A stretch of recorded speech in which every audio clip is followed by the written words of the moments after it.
Why does this still exist? Why, in a country known for engineering and modern infrastructure, do so many homes still have separate hot and cold taps? The answer is not just about plumbing. It is about how British homes became time capsules, where Victorian decisions about water safety, class, and infrastructure survive hidden in plain sight. And it all starts with a tank in your attic you were never meant to drink from. Step into the attic of a British house and you will find the real culprit, a cold, silent tank lurking above the ceiling joists. This is the loft cistern, the unsung heart of old British plumbing.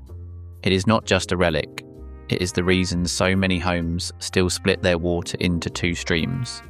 Most people never see it, but every time you reach for a hot tap, you are drawing water that has taken a detour through this lofty reservoir. A plumber, sleeves rolled up, points to the tank's low perch, barely 2 meters above the bathroom below. That is your hydrostatic head, just enough pressure to coax hot water down to the taps, but nothing like the force of the cold, which comes straight from the mains. The numbers tell the story. Cold taps thunder in at up to 1 or 2 bars of pressure, while the hot trickles in at a quarter of that, maybe 0.25 bar if you are lucky. Try mixing those in a single tap and you will get a dribble of warm water or a sudden blast of cold. But the real twist is not just pressure, it is safety. Victorian sanitary law drew a sharp line. Only water pipes straight from the mains could be trusted for drinking.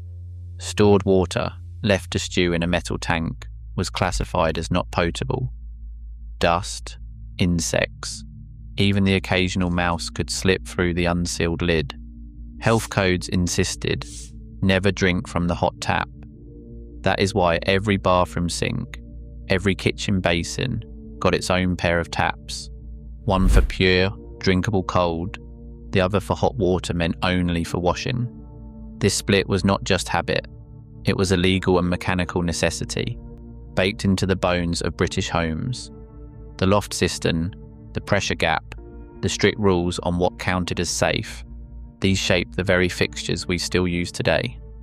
In the next room, the story gets bigger, as millions of houses multiplied this oddity on a national scale. By the 1930s, the double-tap sink had quietly conquered Britain. Council housing blueprints, stamped and filed in town halls from Liverpool to Leicester, called for 2 taps as a matter of policy, not personal taste. Builders, pressed for speed and savings, reached for the simplest solution. Run 2 pipes, fit 2 taps, move on. The numbers are stark. More than half of all new homes, built in the 1930s, arrive with separate hot and cold taps as standard.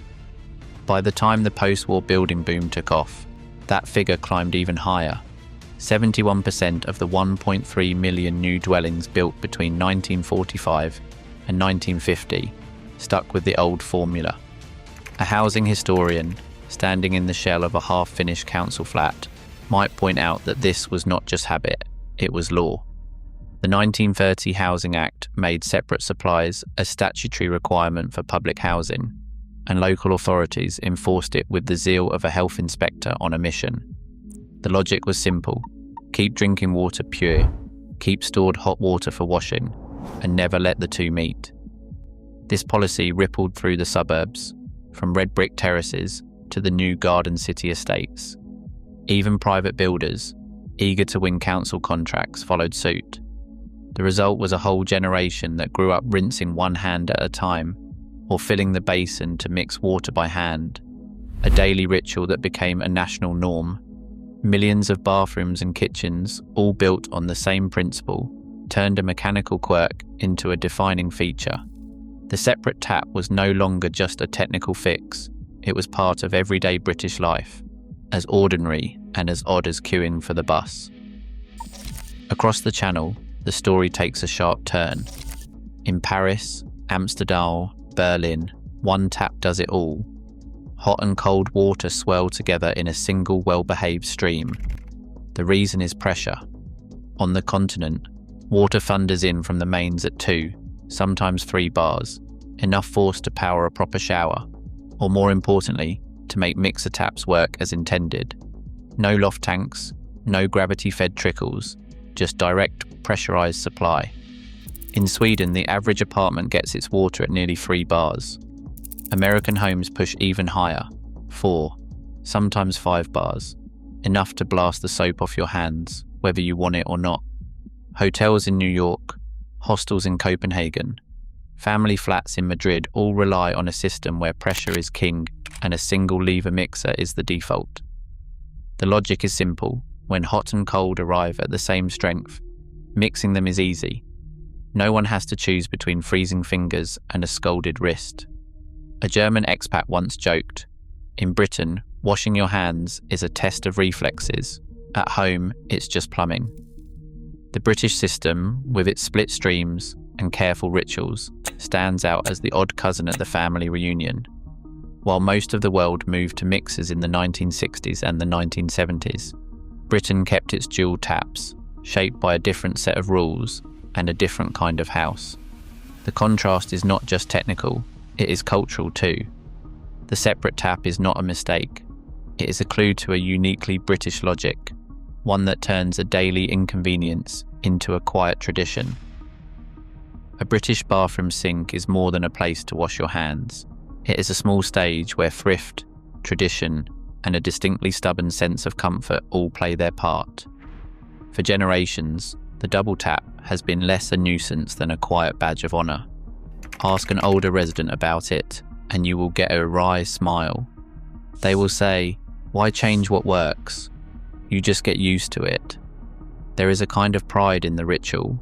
Left hand under the scalding hot, right hand under the icy cold, or the careful mixing in the basin, as if preparing a potion.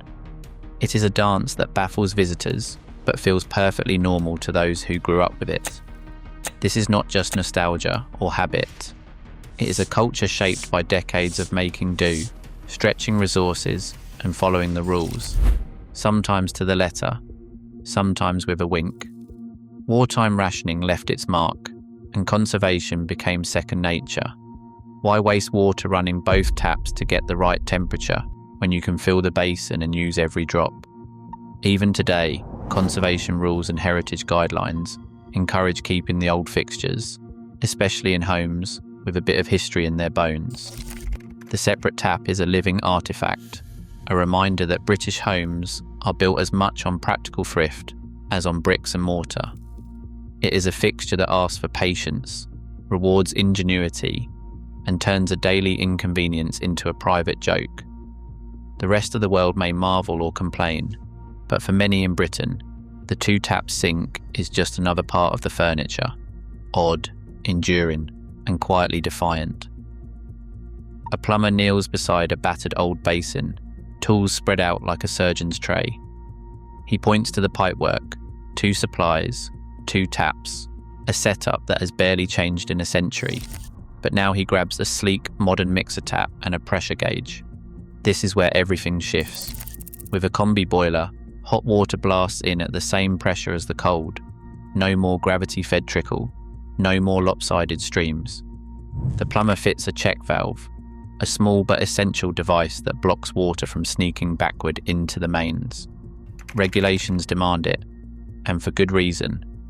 Without a check valve, contaminated water could slip back into the drinking supply. The cost of this upgrade: for most homes, a combi boiler retrofit runs between £2,500 and £4,000, including the mixer tap and all the safety kit. Suddenly, the old barriers of pressure, safety, and legality fall away. The plumber turns the handle, and for the first time, hot and cold swirl together in a single steady stream. The double tap era, at least in this house, is officially over. Every decision to upgrade a British bathroom starts with a calculation: cost, disruption, and the daily dance around old pipes.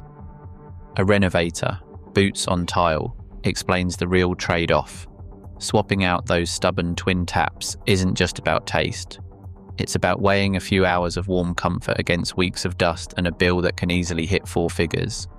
Some homeowners choose to live with the ritual, filling the basin and mixing by hand, arguing it's part of the house's charm. Others save up, waiting for the day when a new boiler or a full repipe finally tips the scale. For many, the answer is neither nostalgia nor innovation, but something in between, a slow, phased upgrade, one fixture at a time, as budgets and patience allow.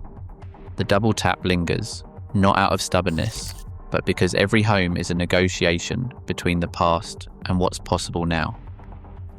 Step into any British bathroom and you're standing in a living timeline, one where the past still runs through the pipes. Today, nearly 40% of UK homes keep those twin taps. Progress may trickle, but history flows on. Sometimes, tradition isn't just preserved, it's plumbed straight into daily life.